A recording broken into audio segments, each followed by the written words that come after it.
tadi kami aturkan.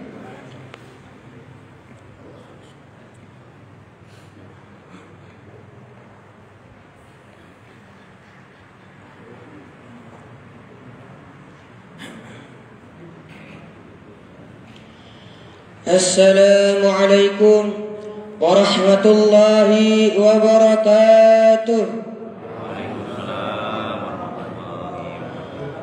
Alhamdulillahi rabbil alamin.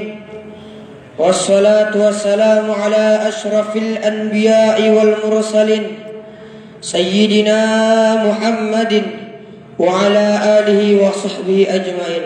Amma ba'd.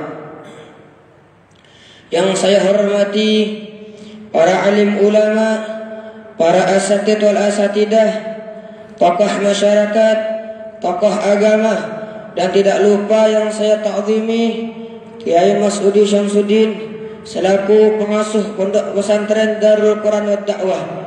Semoga beliau beserta keluarganya disehatkan rohani jasmaninya, diselamatkan dunia dan akhirat, dan dilancarkan rezekinya. Amin Allahumma amin. Dan tidak saya lupakan pula yang saya hormati para pengurus dan para jamaah Masjid Nurul Falah yang semoga dilancarkan rezekinya dan disehatkan rohani jasmaninya. Amin Allahumma amin. Alhamdulillah, segala puji bagi Allah Subhanahu wa taala yang telah mengumpulkan kita semua di tempat yang mulia, yaitu Masjid Nurul Falah. Salawat seiring salam tetap tercurahkan kepada junjungan kita Nabi besar Muhammad sallallahu alaihi wasallam, kepada keluarga, sahabat, serta pengikutnya hingga akhir zaman. Hadirin hadirat yang saya hormati, jika kita membicarakan tentang Al-Quran dan Ramadan, sungguh Al-Quran tidak dapat dipisahkan daripada bulan suci Ramadan. Kenapa wahai para hadirin? Itu karena Al-Quran Allah Subhanahu wa taala turunkan di dalam bulan suci Ramadan. Dan bukti bahwasanya Allah Subhanahu wa taala menurunkan Al-Quran di dalam bulan suci Ramadan, Allah jelaskan di dalam surah Al-Baqarah ayat 185. A'udzu billahi minasy syaithanir rajim. Bismillahirrahmanirrahim. شهر رمضان الذي أنزل فيه القرآن هدى للناس وبينات من الهدى والفرقان. Artinya, bulan Ramadan adalah bulan yang di dalamnya diturunkan kitab suci Al-Quran sebagai petunjuk kepada manusia dan sebagai penjelasan-penjelasan mengenai petunjuk-petunjuk, dan antara pembeda antara yang benar dan yang batil, dan yang baik dan yang buruk. Dan di dalam bulan Ramadan ini kita oleh Allah Subhanahu wa taala diwajibkan untuk berpuasa selama sebulan penuh. Dan kewajiban puasa Allah Subhanahu wa taala jelaskan di dalam Al-Quran surah Al-Baqarah ayat 183. Bismillahirrahmanirrahim. Ya ayyuhalladzina amanu kutiba alaikumus siyam kama kutiba alal ladzina min qablikum la'allakum tattaqun. Wahai orang-orang yang beriman, diwajibkan atas kamu berpuasa sebagaimana diwajibkan atas orang-orang sebelum kamu agar kamu bertakwa. Dan makna daripada puasa secara bahasa yaitu imsakun, yang artinya menahan, dan makna secara istilah yaitu menahan daripada hal-hal yang dapat membatalkan. Hadirin hadirat yang saya hormati, di dalam bulan Ramadan ini Allah Subhanahu wa taala menjanjikan dua kebahagiaan yang akan didapatkan oleh orang yang berpuasa. Sebagaimana baginda Nabi Muhammad sallallahu alaihi wasallam bersabda dalam hadisnya, "Lis-shaimi farhatani." Ada dua kebahagiaan yang akan didapatkan oleh orang yang berpuasa. Satu, farhatun inda fitrihi. ialah kebahagiaan ketika ia berbuka. Dan yang kedua, farhatun inda liqa'i rabbih, dan kebahagiaan ketika ia menghadap Tuhannya. Dan kita ketahui bersama para hadirin bahwasanya sesungguhnya orang yang berpuasa dalam bulan Ramadan, yang mereka ahli membaca Al-Quran, menghatamkan Al-Quran, dan mengamalkan isi-isi daripada Al-Quran, sesungguhnya mereka sedang membuat dua cahaya untuk menghadapi dua kegelapan. Di dalam satu keterangan, Allah Subhanahu wa Ta'ala pernah berkata kepada Nabi Musa alaihi salam, Inni a'tatu ummata Muhammadin nuraini kaila badruhum zulmatani. Allah berkata, wahai Musa, kata Allah, aku berikan umat kekasihku Muhammad itu dua cahaya agar tidak bahaya kepada mereka dua kegelapan. Nabi Musa bertanya kepada Allah Subhanahu wa Ta'ala, Man nurani ya Rabbi, apa dua cahaya itu wahai Tuhanku? Allah menjawab, Nurul Ramadan wa Nurul Quran, yaitu cahaya Ramadan dan cahaya daripada Al-Quran. Nabi Musa bertanya lagi kepada Allah Subhanahu wa Ta'ala, Amadzulmatani ya Rabbi, dan apa dua kegelapan itu hai Tuhanku?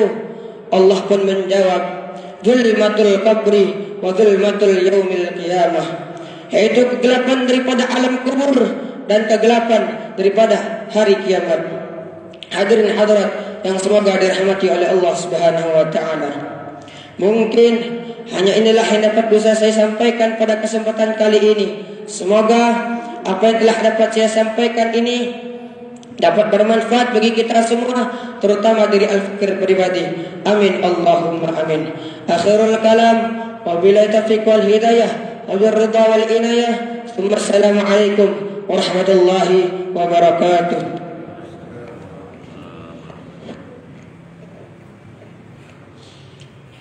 Assalamualaikum warahmatullahi ta'ala wabarakatuh.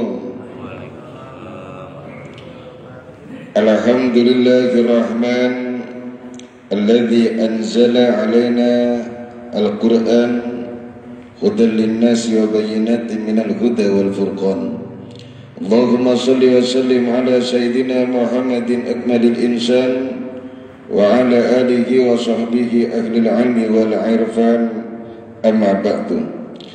Yang saya hormati, saya banggakan seluruh ketua, pengurus dan jemaah Masjid Nurul Falah Wonodadi 2 Ayani 2 Kuburaya Kalbar, yang semoga kita semua yang hadir di masjid ini dalam rangka salat berjamaah serta mengaji dan mengkaji ilmunya Allah Subhanahu wa Ta'ala senantiasa diberikan rahmat, ampunan, berkah dari Allah, dan mudah-mudahan mendapatkan ridhonya dunia akhirat. Amin Allahumma amin. Alhamdulillah, pertama bersyukur kepada Allah karena di pagi yang barokah ini kita berada pada malam ke-17 bulan Ramadan, yang mana malam 17 Ramadan dikenal dengan malam Nuzulul Quran. Tadi malam ada Nuzulul Quran di sini. Sekarang Nuzulul Qurannya. Nuzulul Quran adalah malam diturunkannya kitab Al-Quran. Saya membawa sebuah kitab namanya Tafsir Nawawi, karya Syekh Nawawi Banten. Kita membahas tentang tafsirnya firman Allah Ta'ala dalam surat Al-Baqarah yang tadi sebagian dijelaskan oleh Ananda Fajar Bagali. Bismillahirrahmanirrahim. Syahrul Ramadan alladzi unzila fihil Quran. Bulan Ramadan, kata Allah, adalah bulan yang diturunkannya di dalamnya kitab Al-Quran. Jadi Ramadan menjadi mulia karena di dalamnya diturunkan kitab Al-Quran. Segala yang berhubungan dengan Al-Quran itu dimuliakan oleh Allah Ta'ala. Ramadan mulia karena diturunkan kitab Al-Quran. Nabi Muhammad menjadi Nabi termulia karena kepada Nabi Muhammad diturunkannya kitab Al-Quran. Kemudian malaikat Jibril menjadi rajanya malaikat karena malaikat Jibril adalah malaikat yang menurunkan membawa wahyu Al-Quran dari Allah kepada baginda Rasul Muhammad sallallahu alaihi wasallam. Begitu juga hati-hati dan pikiran-pikiran manusia yang ahli Quran, ahli mempelajari Al-Quran, kemudian mengamalkan Al-Quran, mengajarkan Al-Quran, mendakwahkan Al-Quran, insya Allah orang tersebut dimuliakan oleh Allah Ta'ala baik dalam dunia maupun di akhirat. Maka kata Nabi, khairukum man ta'allama al-Quran wa 'allama. Sebaik-baik kalian adalah kalian yang mempelajari Al-Quran dan setelah mempelajarinya dari kecil, maka ternyata diberi amanah oleh Allah untuk mengajar, maka dia mengajarkannya kepada orang lain. Itulah Al-Quran.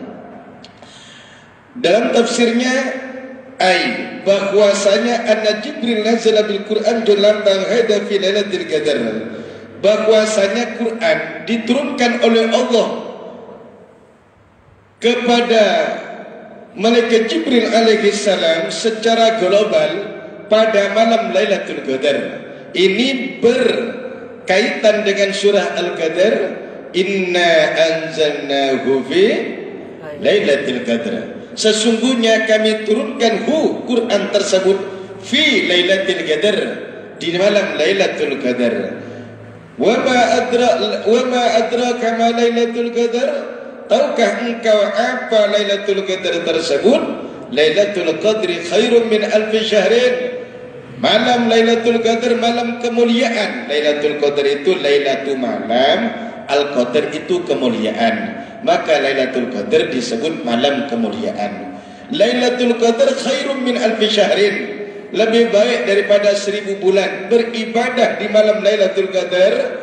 Misalnya kita salat Isya berjamaah, di situ ada Lailatul Qadar. Salat tarawih misalnya, salat witir, salat tahajud, di situ Lailatul Qadar. Sedekah bertepatan malam Lailatul Qadar. Maka khairum min alfi syahrin, lebih baik daripada beribadah 1000 bulan, yang mana dalam 1000 bulan tersebut tidak ada malam Lailatul Qadar. 1000 bulan itu berapa? 1000 bulan kalau dihitung dengan tahun, kurang lebih 83 tahun beberapa bulan. 83 tahun beberapa bulan. Tinggal dihitung nanti Pak, dikalkulasikan. Kalau hitung sekarang takut tak selesai nanti ya. Artinya begini, kalau kita oleh Allah diberikan umur, misalnya dari balik 10 tahun, 10 tahun umurnya 60 tahun. Ternyata dari 10 tahun tersebut kita suka menghidupkan malam-malam Ramadan, yang pasti salah satu malamnya itu adalah Lailatul Qadar. Jadi cari Lailatul Qadar itu tak usah cari di pantai Pak. Tak usah cari di pantai, mana Lailatul Qadar kok tak jatuh-jatuh. Kalau sampai jatuh ke wajah kita Lailatul Qadar bahaya Pak. Berarti di mana cari Lailatul Qadar? Di masjid. Di masjid. Salat berjamaah. Yang penting kata Nabi dalam kitab Sahih Bukhari, ini saya bawa kitab Sahih Bukhari. Kalau ada orang bertanya, ini hadis sahih apa tidak? Padahal tak pernah baca kitab kuning, hadis sahih apa tidak ini? Kata Nabi, taharraw Lailatul Qadar, telitilah, carilah malam Lailatul Qadar itu fil witri, di malam ganjil, fil ashril awakhir, di 10 hari-hari di 10 malam-malam terakhir min Ramadan, daripada bulan Ramadan.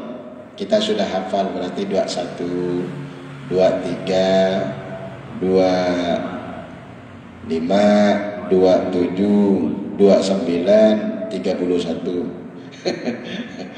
Ini artinya begini, kalau kita setiap malam hadir ke masjid, di situ insya Allah ada malam Lailatul Qadar. Kenapa Allah rahasiakan? Agar kita, kata ulama, kita sebagai umatnya Kanjeng Nabi ini, malam Lailatul Qadar Allah rahasiakan agar setiap malam kita berusaha untuk mengisi saat-saat malam kita dengan ibadah kepada Allah Subhanahu wa taala, untuk cari keuntungan. Walaupun umur 50 tahun, 40 tahun misalnya, ternyata kita mengisi masa malam-malam Ramadan kita satu malam saja sama dengan kita berumur 80 tahun lebih yang diisi dengan ibadah satu malam. Kalau sampai 40 tahun misalnya, berarti 40 malam Lailatul Qadar. 40 malam kali 8, 80, 3 tahun kali 40 malam. Banyak Pak, banyak. 10 saja sudah seperti hidup 800 tahun. 10 malam Lailatul Qadar. Kalau sampai 40 itu, maka itulah yang disebut umur barokah. Ada orang panjang umur, ada orang umurnya panjang tapi tak ibadah ke Allah, namanya panjang hidup, tak panjang umur namanya itu, panjang hidup. Umurnya sampai 70 tahun, 80 tahun, tapi tak ibadah ke Allah Ta'ala, umurnya tak digunakan untuk beribadah, maka itu namanya panjang hidup, bukan panjang umur. Ada orang umurnya pendek, hanya 40 tahun, tapi dia taat ke Allah Ta'ala. Seperti Imam Nawawi. Imam Nawawi itu umurnya 40 tahun lebih, tak sampai 40 tahun, tapi dia ngarang kitab luar biasa. Belum kawin wafat beliau. Baik, kita kembali lagi. Bahwasanya kata dalam tafsirnya, dalam tafsir kitab Nawawi, tafsir Nawawi, bahwasanya Allah Ta'ala menurunkan Al-Quran secara global kepada malaikat Jibril di malam Lailatul Qadar secara global 30 juz. Wa kanat lailata 24 min Ramadan, pada ketika itu pada malam ke-24 Ramadan. Dari mana? Minal lauhil mahfud ila sama'id dunya, dari lauhul mahfud Allah turunkan ke langit dunia, langit dunia. Fa'amlahu Jibril, langit dunia, fa'amlahu Jibril al-safarah fakatabuhu fi suhufin wa kanat tilka suhfi mahal min tilka sama' yusama Baitul Izzah. Lalu oleh malaikat Jibril Quran ini didektekan, diimlah, didektekan kepada malaikat Safarah di sebuah tempat dalam lemperan-lemperan Quran di sebuah tempat yang bernama Baitul Izzah yang ada di langit dunia ini. Berarti di langit dunia ini ada tempat namanya Baitul Izzah. Itulah tempat Al-Quran yang diimlah, didektekan oleh malaikat Jibril kepada malaikat Safarah. Kemudian summa nazala Jibril bil Quran ala Rasulillah sallallahu alaihi wasallam. Kemudian malaikat Jibril turun membawa Al-Quran sebagai wahyu dari Allah dengan perintah Allah kepada Rasulullah sallallahu alaihi wasallam, nujuman fi 23 sanah muddatan nubuwah, secara berangsur. Jadi Quran itu tidak diturunkan sekaligus tok, tidak, diturunkan kepada Nabi secara berangsur sesuai kebutuhan Rasulullah ketika menghadapi umatnya ketika itu. Berapa tahun Quran itu diturunkan? 23 tahun semasa kenabian Nabi. 23 tahun. Nabi Muhammad itu diangkat jadi Rasul umur 40 tahun, wafat umur 63 tahun. Jadi Quran itu diturunkan semenjak Rasulullah diangkat menjadi Rasul oleh Allah Ta'ala umur 40 tahun sampai umur 46, sampai umur 63 tahun. Dan Quran diturunkan sesuai kebutuhan. Kadang sehari ada ayat ini, sehari tak ada, 2 hari nanti lagi ada, kadang 1 ayat, kadang 2 ayat, kadang 3 ayat, dan seterusnya sesuai kebutuhan Rasulullah Sallallahu Alaihi Wasallam menghadapi umatnya ketika itu. Tapi ayat pertama kali yang turun apa Pak? Ayat pertama kali Iqra. Iqra. Dan itulah Iqra, itulah turun di malam 17 Ramadan ketika Rasulullah sedang khulwat, bertirakat, bertapa di Gua Hira. Jadi turun ayat, ya Muhammad Iqra. Kata Nabi Muhammad, kata malaikat Jibril, ya Muhammad Iqra, wahai kekasihku Muhammad, bacalah. Kata Nabi Muhammad, ma'ana biqari, aku tak bisa baca. Jibril, Iqra, bacalah. Ma'ana biqari, kata Rasulullah, aku tak bisa baca. Iqra, bismi rabbikal ladzi khalaqa, bacalah dengan menyebut nama Tuhanmu, khalaq, yang menciptakan, khalaqal insana min 'alaqa, yang menciptakan manusia dari segumpal darah. Iqra'u rabbukal akram, bacalah dan Tuhanmu yang maha mulia. Alladzi 'allama bil qalam, yang mengajarkan dengan pena. Allamal insana ma lam ya'lam, yang mengajarkan manusia sesuatu yang manusia tersebut tak pernah tahu. Inilah ayat pertama, Iqra, bacalah. Kenapa Iqra? Isyarah dari Allah agar kita umatnya Kanjeng Nabi ini mau belajar. Iqra, baca. Baca itu fikirkan kuasa Allah, baca. Ayat-ayat Allah tu baca. Ayat Allah tu ada dua, Pak. Tanda kebesaran Allah tu ada dua. Satu yang tercatat, yakni Quran. Yang kedua yang tercipta, alam semesta. Alam semesta. Lihat langit, baca langit. Lihat di langit Allah ciptakan bintang, Allah ciptakan rembulan, Allah ciptakan matahari. Suatu saat langit akan digulung oleh Allah ketika kiamat, bersama bumi digulung jadi satu. Katoi sijil lil kutub, kata Quran. Sama dengan kita menggulung kertas, sama kalau sudah hari kiamat. Kita lihat ke bawah kita ada bumi. Iqra, baca ayat Allah Ta'ala yang ada di bumi. Allah Ta'ala jadikan bumi menjadi pijakan kita. Allah tumpukan berbagai macam sumber kehidupan di bumi. Kita baca. Kemudian kita baca alam sekitar kita. Allah berikan udara. Yang udara itu kata ulama kama qala Nabi, laula la antana kullu syai'.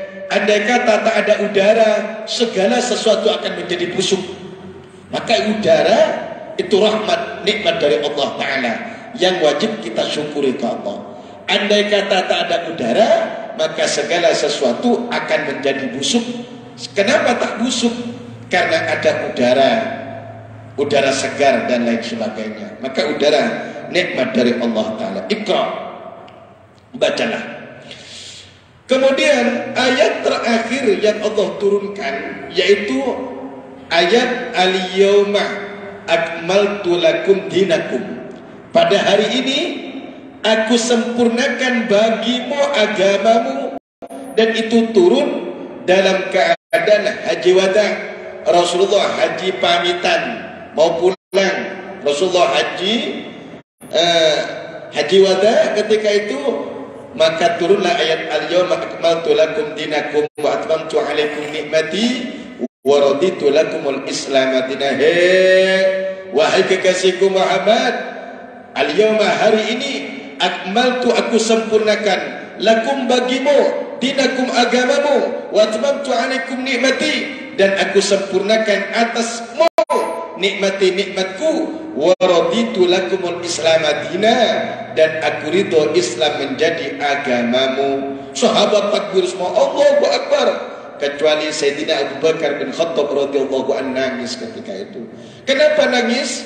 Karena Sayyidina Abu Bakar merasa bahwa ketika sempurna agama ini maka akan ada perpisahan. Dengan siapa yang berpisah? Dengan kekasih kita Kanjeng Nabi Muhammad sallallahu alaihi wasallam. Tak lama dari itu ternyata benar Rasulullah sallallahu alaihi wasallam wafat. Tak percaya sahabat-sahabat ketika Rasulullah wafat. Di antara yang tak percaya Sayyidina Umar bin Khattab radhiyallahu anhu ketika disampaikan, "Hei Umar, Nabi Muhammad wafat." Kata Sayyidina Umar menghunuskan pedangnya. Barang siapa mengatakan Muhammad wafat, aku akan patahkan lehernya. Tak percaya. Karena saking cintanya kepada Kanjeng Nabi Muhammad sallallahu alaihi wasallam. Banyak sahabat-sahabat yang tak percaya. Akhirnya tampillah Sayyidina Abu Bakar bin Khattab radhiyallahu an membacakan satu ayat, "Ma kana Muhammadun aba ahadin innaka mayyitun wa innahum mayyitun." Kamu mati dan mereka juga akan mati. Maka sadar di antara sahabat sadar seolah-olah sahabat tak pernah membaca. Kata Sayyidina Abu Bakar, man kana yang kana ya'budu Muhammadan fa inna Muhammadan qad mata wa man kana ya'budu Allah fa inna Allah hayyun la yamut. Barang siapa menyembah Muhammad, maka sesungguhnya Nabi Muhammad telah wafat. Wa man kana ya'budu Allah, barang siapa menyembah Allah, maka sesungguhnya Allah tak akan wafat, hidup selama-lamanya. Baru sahabat sadar. Ada yang sadar dari keterpurukannya, seolah-olah sahabat tak pernah membaca ayat innaka mayyitun wa innakum mayyitun. Ketika itu tangisan luar biasa, berpisah dengan kanjeng Nabi Muhammad sallallahu alaihi wasallam, berpisah dengan Rasulullah. Nangis semua sahabat, nangis. Itulah makanya sifat cinta kepada Rasul kita tanamkan di hati kita. Berbekal cinta kepada Nabi, insyaallah kelak akan dikumpulkan oleh Rasulullah. Andai kata ada orang ibadahnya hanya salat fardu saja, wajib saja yang dia laksanakan, tak salat sunnah misalnya, kemudian puasanya hanya ngambil Ramadan saja, tak mampu puasa sunnah lainnya, tapi di hatinya penuh dengan rasa cinta kepada Rasulullah, senang lidahnya mengucapkan kalimat Muhammad dengan salawatnya, Allahumma salli ala Sayyidina Muhammad sallallahu ala Muhammad sallallahu ala Nabi sallallahu alaihi wasallam, assalatu wassalamu alaika Rasulullah. Maka cintanya kepada Nabi akan membawanya dekat dengan Rasulullah sallallahu alaihi wasallam. Cinta itu ada di rasa. Cinta butuh pengorbanan. Tak cukup hanya mengatakan cinta tapi tak ada pengorbanan. Apa pengorbanannya? Cinta. Pengorbanan kita apa? Kita meninggalkan ngantuk demi cinta kepada agama Nabi. Kita meninggalkan capek karena menjalankan perintah Nabi. Kita harus berpisah dengan orang tuanya demi mencari ilmu Nabi. Dan seterusnya, kita harus mengeluarkan harta benda kita demi membela, mensyiarkan agama Nabi. Itulah cinta. Maka kata Nabi, man ahabba qauman hasyarahumullahu fi zumratihim, hasyarahullahu fi zumratihim. Barang siapa cinta kepada satu kaum, maka Allah akan mengumpulkannya dalam barisan-barisan mereka, dalam golongan-golongan mereka. Maka tanamkan di hati kita, walaupun kita banyak dosa, ahli maksiat, durhaka ke Allah, tanamkan di hati kita cinta kepada kanjeng Nabi, cinta kepada ulama-ulamanya kanjeng Nabi, cinta kepada pejuang-pejuang kanjeng Nabi. InsyaAllah kelak akan dikumpulkan oleh Allah Ta'ala bersama mereka. Amin Allahumma amin. Kemudian Al-Quran Allah turunkan untuk apa? Hudan linnasi, petunjuk bagi manusia. Kalau cari petunjuk dua Pak, kalau kita tak sadar misalnya, sulit untuk sadar, dua kita cari ketenangan. Satu, baca Quran. Yang kedua, banyak-banyak diam di masjid. Duduk je. Nawaitul i'tikafah lillahi ta'ala, duduk. Ingat mati, ingat di kuburan, ingat di akhirat, ingat seolah-olah kita sendirian di kuburan, tak dibawa harta benda. Kemudian kita ingat dosa-dosa yang telah lalu, duduk di masjid. Atau baca Quran. Tak bisa baca Quran, perbanyak baca surah-surah yang di situ adalah juga Al-Quran. Baca Yasin, sampai hafalnya Yasin, banyak-banyak baca Yasin. Itu Quran. Tak bisa baca Yasin terlalu panjang, Ustaz, baca suratul Ikhlas. Bismillahirrahmanirrahim. Qul huwallahu ahad, Allahu samad, lam yalid wa lam yulad wa lam yakul lahu kufuwan ahad. Apalagi kita sakit, khawatir, takut mati ketika sakit itu, perbanyak baca suratul Ikhlas. InsyaAllah lam yantan fi qabrih, di kuburnya dia tidak akan busuk, InsyaAllah. Jadi kita yang tak bisa baca Quran, perbanyak di Ramadan ini baca suratul Ikhlas. Bismillahirrahmanirrahim. Qul huwallahu ahad, Allahu samad, lam yalid wa lam yulad wa lam yakul lahu kufuwan. Ambil 100 hari semalam, baca Quran tak hatam-hatam saja. Baca banyak, baca surat Al-Ikhlas, Syarahim, Qul huwallahu ahad, Allahu samad, lam yalid wa lam yulad wa lam yakul. Baca satu kali sama dengan membaca sepertiga Quran. Dua kali sama dengan membaca 2/3 Quran. 3 kali sama dengan Al-Quran ajma'. Membaca seluruh Quran berarti sama dengan menghatamkan Quran. Bagi yang pekerja-pekerja, penjaga, security, pekerja bangunan, petani, yang lain sebagainya yang tak sempat untuk baca Quran, perbanyak baca surat Al-Ikhlas di bulan Ramadan ini. Karena Ramadan amal pahala dilipat ganda. Naumus shaim kata Nabi, tidurnya orang berpuasa ibadatun ibadah. Maka kita banyak tidur kadang di Ramadan karena kita menganggap ibadah. Kemudian wasomtuhu tasbihun, diamnya di Ramadan sama dengan membaca tasbih kata Nabi. Diamnya. Capek mau ngomong, diamnya. Apalagi sambil diam sambil baca tasbih di hatinya. Subhanallah, subhanallah, subhanallah, subhanallah, astagfirullah di hatinya. Diamnya sama dengan baca tasbih. Wa amaluhu mudha'afun, amal ibadahnya dilipat gandakan oleh Allah Ta'ala. Di Ramadan amal ibadah sunnah sama dengan ibadah wajib di bulan Ramadan. Amal ibadah wajib sama dengan 70 ibadah wajib di bulan Ramadan. Bahkan kata Syekh An-Nakhai, satu baca tasbih di Ramadan sama dengan 1000 bacaan tasbih di luar Ramadan. Berarti satu salat sunnah di Ramadan sama dengan 1000 salat sunnah di luar Ramadan. Ini menurut versinya Syekh An-Nakhai. Kemudian ibadah wajib sama dengan 70 ibadah wajib di Ramadan. Diamnya sama dengan baca tasbih, apalagi sambil diam dan hatinya baca tasbih. Kemudian wa du'a'uhu mustajabun, doanya diterima oleh Allah Ta'ala. Ramadan doa diterima oleh Allah Ta'ala. Doa itu kalau tidak langsung diberikan saat ini, mungkin tahun depan, 3 tahun yang akan datang, 4 tahun yang akan datang, tak diberikan kepada kita. Mungkin Allah Ta'ala sediakan diberikan kepada anak-anak kita setelah kita wafat. Tak diberikan di dunia, masih ada akhirat.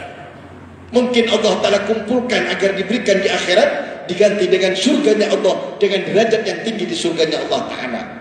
Kemudian yang terakhir, wa dzambuhu maghfurun, dosanya orang yang berpuasa insya Allah diampuni oleh Allah Ta'ala.